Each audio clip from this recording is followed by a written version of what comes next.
Saudara-saudara, jamuan makan bersama umum dilakukan dalam masyarakat. Orang menjamu kita makan hidangan lezat di rumahnya sebagai tanda penghormatannya kepada kita.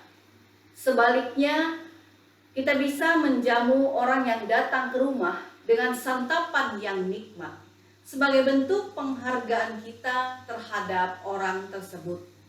Dalam peristiwa jamuan makan bersama, tercipta suatu suasana keakraban dan keterbukaan dalam sukacita dan kegembiraan. Sebelum Tuhan Yesus mengakhiri tugas pelayanannya di dunia, Ia dan para muridnya pun mengadakan jamuan makan bersama. Mereka mengadakan jamuan makan itu dalam rangka menyambut Hari Raya Paskah Yahudi yang sudah dekat.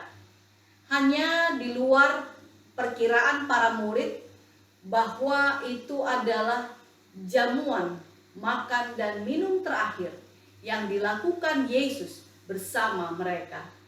Sebab sedikit waktu lagi Yesus akan menyerahkan dirinya dan nyawanya menjadi tebusan bagi dosa dunia. Keintiman antara Yesus dengan para murid terjadi pada jamuan makan bersama saat itu. Dalam jamuan makan itu, Yesus melakukan pembasuhan kaki kepada murid-muridnya untuk mengajarkan kerendahan hati dalam hal melayani Tuhan Allah. Di situ Yesus berpesan bahwa ketika mereka melakukan jamuan makan bersama, mereka seumpama makan tubuh Tuhan dan minum darah Tuhan. Sehingga peristiwa itu menjadi peristiwa iman untuk mengingat rayakan betapa besar kasih Allah bagi dunia. Saudara-saudara, pesan Tuhan Yesus itulah yang diteruskan para murid dan segenap orang percaya. Lukas mengisahkan bahwa secara reguler mereka melakukan makan bersama. Kita bisa melihatnya dalam Kisah Para Rasul 2 ayat 46. Mereka berkumpul memecahkan roti dalam sukacita dan kegembiraan yang meluap. Mereka merasakan kasih Allah dalam persekutuan yang dialami. Tradisi jamuan makan dalam kasih Yesus Kristus itu tetap terpelihara di kalangan jemaat Kristen sampai di luar kota Yerusalem. Dalam jemaat Korintus, sepertinya tradisi jamuan makan bersama sudah dilakukan. Mereka berkumpul sambil membawa makanan untuk dihidangkan di meja makan, lalu kemudian akan disantap bersama-sama. Akan tetapi ada suatu masalah yang terjadi kemudian. Masalah itu diakibatkan perilaku beberapa anggota jemaat yang tidak mencerminkan kebaikan Tuhan, sehingga menyebabkan perselisihan dan perpecahan. Ada sebagian jemaat yang memamerkan diri dengan membawa makanan dan menghidangkannya di meja. Sepertinya mereka merasa diri the have atau golongan orang kaya. Memang jemaat Korintus secara material mereka adalah jemaat mapan sehingga dapat membantu pelayanan dan kehidupan jemaat Kristen di Yerusalem. Kita bisa membacanya dalam 2 Korintus 9 ayat 1 sampai 15. Ada yang sengaja memakan roti atau makanan yang dibawa beserta minuman anggurnya tanpa menunggu orang lain, khususnya mereka yang kurang mampu.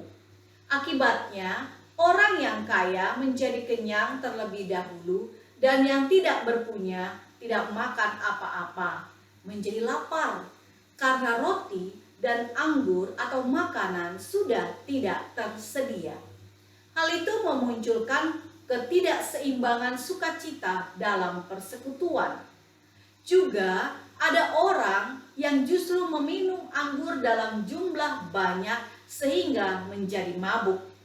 Perihal itu mendatangkan kecemaran dalam persekutuan, sebab orang tidak tertib dan berlaku seenaknya. Oleh karena persoalan-persoalan seperti itu mengemuka di jemaat Korintus, maka Paulus segera mengecam dan memberikan nasihat penggembalaannya. Ia menghendaki jemaat kembali pada pemahaman awal tentang penghayatan terhadap perjamuan makan bersama, yakni makan roti atau tubuh Tuhan dan minum anggur atau darah Tuhan. Simbol di balik roti dan anggur yang sakral seyogyanya berisi tentang kasih. Kasih pada Allah yang terwujud pada sesama. Saudara-saudara, ayat 17, Paulus menegur mereka secara keras bahwa perkumpulan mereka malahan mencemarkan persekutuan jemaat Kristen. Lihat perkataan Paulus di situ. Paulus tidak dapat memuji perilaku mereka yang mendatangkan keburukan. Lalu ayat 18 dan 19, Paulus mendengar adanya perpecahan akibat perilaku mereka yang demikian. Tentulah hal itu merusak citra baik persekutuan jemaat yang telah dibangun di atas kasih Kristus. Bukankah Tuhan Yesus datang untuk menyatukan semua umatnya, baik kaya atau miskin, baik orang Yahudi maupun orang non-Yahudi, semua orang percaya? Perilaku mereka di kala perjamuan makan bersama tidak menjadi teladan dan kesaksian hidup yang membanggakan di masyarakat. Di ayat 21 dan 22, Paulus menguraikan perihal persoalan yang terjadi secara lugas. Ia merasa prihatin dengan sikap jemaat Korintus yang memaknai perjamuan makan bersama secara sekuler demi kepuasan jasmania. Mereka bersekutu untuk makan dan menjadi kenyang, bahkan mabuk. Saudara-saudara, Paulus terang-terangan menegur mereka. Itu tertera dalam ayat 23. Apakah mereka tidak dapat makan hingga kenyang di rumah, sehingga mereka harus melakukannya di tengah situasi perkumpulan bersama? Mengapakah mereka menghinakan persekutuan itu dengan cara melakukan tindakan yang demikian? Jadi, Paulus hendak memberikan pemahaman ulang kepada jemaat, supaya memahami bahwa kehadiran mereka dengan membawa makanan dan minuman, bagi yang mampu khususnya, bukan untuk sekedar makan dan kenyang, serta gembira, melainkan untuk mendemonstrasikan kasih Allah yang menjangkau semua orang. Pun mereka diminta memahami bahwa saat itu mereka sedang berkumpul untuk menghayati kematian Tuhan Yesus. Mereka diajak untuk mau berkorban bagi sesama, sama seperti Tuhan Yesus berkorban bagi kita, umatnya. Oleh karena itu, kebiasaan-kebiasaan yang salah dalam perjamuan jangan lagi dilakukan. Secara tersirat, Paulus memberi arti baru dalam perjamuan itu merupakan sebuah perbuatan kudus, atau dalam bahasa Latin menggunakan kata sakramentum. Perbuatan kudus dari Allah yang tidak kelihatan, tetapi terlihat melalui roti dan anggur. Sakramen perjamuan dalam pengertian makan roti dan minum anggur sebagai lambang tubuh dan darah Tuhan Yesus. Tindakan penyelamatan Allah melalui penyalipannya yang menyerahkan tubuh dan darahnya merupakan suatu perbuatan kudus. Allah telah menguduskan umatnya melalui Yesus Kristus.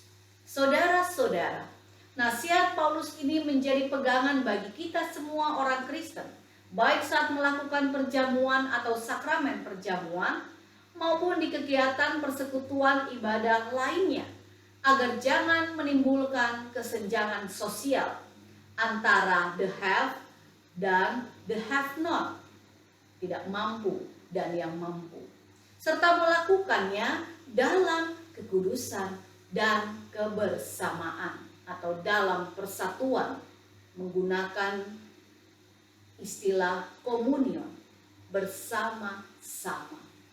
Ada tindakan saling menghargai, menghormati, mengasihi, dan peduli terhadap sesama.